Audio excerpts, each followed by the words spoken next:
Haleluya. Shalom aleihim. Berjumpa lagi dengan saya pada perenungan hari ini.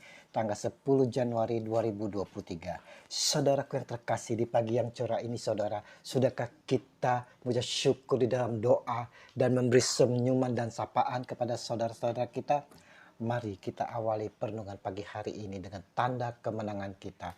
Dalam nama Bapa dan Putra dan Roh Kudus. Amin. Hidup dalam kuasa Tuhan Yesus. Bacaan liturgi hari ini diambil dari Ibrani 2 ayat 5 sampai dengan 12 dan Injil Markus 1 ayat 21b sampai dengan 28. Saudaraku yang terkasih di dalam kasih Kristus, perkataan atau ucapan seseorang saudara dapat diukur sebagai penilaian akan pribadi seseorang itu. Ada perkataan atau ucapan yang dikagumi karena kebenaran dan kenyataannya. Ada juga perkataan-perkataan yang disampaikan merupakan kutukan karena ada bukti nyata. Hanya sekedar merangkai kata-kata yang manis, sesungguhnya itu adalah kosong. Jokowi pada saat Pilpres awal-awal pertama kali saudara, tidak banyak yang mau mendengarkan perkataan-perkataannya saat kampanye. Banyak yang mencibir bahwa orang desa, anak tukang kayu, apa bisa? Namun saudara, setelah menduduki R1 saudara, RI1, semua rakyat terkagum-kagum atas setiap perkataannya. Orang tidak lagi melihat dia sebagai orang desa atau anak tukang kayu saudara. Tapi saudara, orang melihat karyanya karena perkataannya yang nyata. Beda yang di luar sana yang berambisi maju dengan kata-kata manisnya, tapi nyatanya kosong. Hari ini saudaraku yang terkasih, Injil yang kita renungkan melihat sosok orang desa dan tukang kayu juga, yaitu Yesus yang segera masuk ke dalam rumah ibadat dan mengajar. Mereka takjub mendengar pengajarannya sebab ia mengajar mereka sebagai orang yang berkuasa, tidak seperti ahli-ahli Taurat. Markus 1 ayat 21 dan 22. Ada perbedaan pengajaran antara Yesus dan ahli Taurat saudara. Di mana Yesus dalam pengajaran dengan kuasa, sedangkan ahli Taurat tidak disertai kuasa. Pengajaran Yesus disertai dengan tindakan nyata, bukan sekedar mengajar dengan kata-kata manis, kata-kata yang dirangkai sedemikian rupa, tapi ada dampak yang baik dari semua orang. Berbeda dengan ahli Taurat yang munafik itu saudara. Kita dapat melihat bagaimana Yesus yang mengajar disertai kuasa. Pada waktu di dalam rumah ibadat itu ada seorang yang kerasukan roh jahat. Orang itu berteriak, "Apa urusanmu dengan kami, hai Yesus orang Nazaret? Engkau datang hendak membinasakan kami? Aku tahu siapa engkau, yang kudus dari Allah." Markus 1 ayat 23 dan 24. Wow saudara, roh jahat saudara, setan si iblis kenal saudara siapa gerangan Yesus itu saudara. Kata si roh jahat, "Aku tahu siapa engkau yang kudus dari Allah." Ini pengakuan roh jahat sendiri loh. Aku tahu siapa engkau. Nah saudaraku yang terkasih, bagaimana dengan diri kita ini saudara? Adakah kita juga tahu mengenal siapa itu Yesus? Kalau kita tahu seperti si roh jahat itu, apa bedanya dengan roh jahat itu dengan diri kita saudara?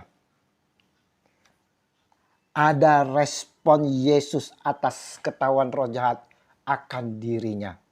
Tetapi Yesus menghardiknya, katanya, "Diam, keluarlah daripadanya." Markus 1 ayat 25. Saudaraku yang terkasih, hari ini saudara, Yesus pun tahu atas pengakuan diri kita saudara. Dan dia tahu siapa diri kita. Dia tahu dalam diri kita yang penuh kebusukan, amarah, kebencian, dendam, sakit hati, dengki, iri, serakah, sombong, saudara. Yang selalu berucap kata-kata manis, merangkai kata-kata yang indah. Yesus tahu ada apa yang ada di dalam hati kita, saudara.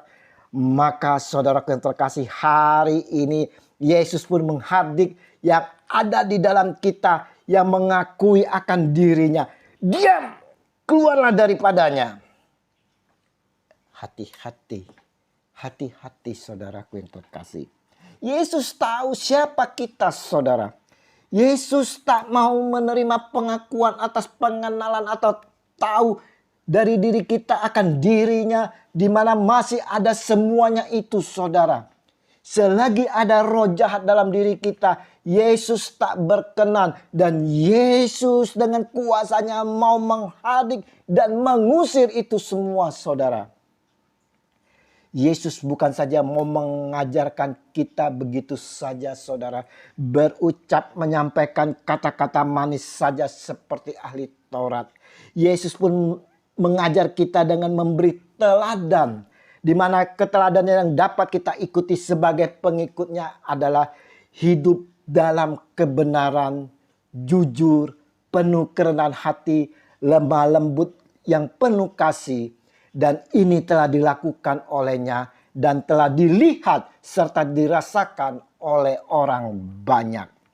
Bagaimana dengan kita sebagai pengikut-pengikutnya, saudaraku yang terkasih? Sudahkah kita hidup penuh kuasa yang datang dari Tuhan kita Yesus Kristus? Sudahkah kita meneladani apa yang telah diajarkan dan dilakukan olehnya? Sudahkah kita meneladani apa yang telah diajarkan dan dilakukan olehnya, saudara? Atau saudara kita masih hidup dalam kemunafikan seperti ahli-ahli Taurat, berucap manis tanpa arti, masih hidup penuh amarah, dengki, iri, benci, dendam, dan sebagainya, saudara. Perenungan hari ini, Yesus mau mengajarkan kepada kita semua, hendaklah hidup penuh kuasa yang datang daripadanya, penuh hikmat dan bijaksana, dengan kuasa yang diberikan saat baptisan. Dengan berani kita juga menghardik roh-roh jahat yang ada di dalam diri kita. Kita mau mengusir semuanya itu.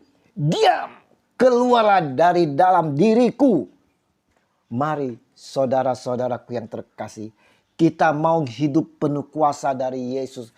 Hidup dalam kedisiplinan, setia dan taat, serta takut kepada Allah, sehingga dapat juga menjadi teladan bagi orang di sekitar kita. Yesus Tuhan, kuasa Engkau ya dan amin. Bimbing dan pimpin kami dengan Roh Kudus-Mu, agar kami mampu hidup dalam kuasa-Mu, serta mampu meneladani Engkau kini dan sepanjang segala abad. Amin. Dalam nama Bapa dan Putra dan Roh Kudus. Amin. Shalom Aleihim.